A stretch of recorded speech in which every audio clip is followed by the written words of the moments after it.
সালাম আলাইকুম। সবাইকে বিজয় দিবসের শুভেচ্ছা। কেন এই কথা বলছে?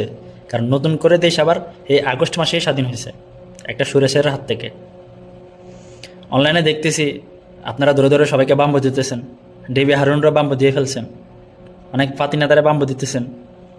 সময় টিভি, ৭১ টিভির অফিসটা একদম পুরো জয় বাংলা করে দিয়েছেন।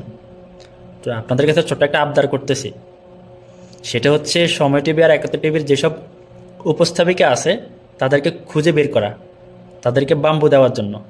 তারা বাম্বু অবশ্যই প্রাপ্তি তাদের জন্য। কেন এই কথা বলছি? কারণ তারা হচ্ছে বাংলাদেশের জন্য আগাছা, সুন্দর প্রজন্মর জন্য তারা আগাছা। তাদেরকে অবশ্যই পরিষ্কার করতে হবে। আমরা নতুন বাংলাদেশ গড়ব ইনশাল্লাহ। ইনশাল্লাহ সবাই সবার জায়গা থেকে অবশ্যই চেষ্টা করবে। আমরা প্রবাসীরা আছে, অবশ্যই রেমিটেন্স দিয়ে দেশ আবার নতুন করে গড়ে তুলতে পারবো, এতটুকু আশা অবশ্যই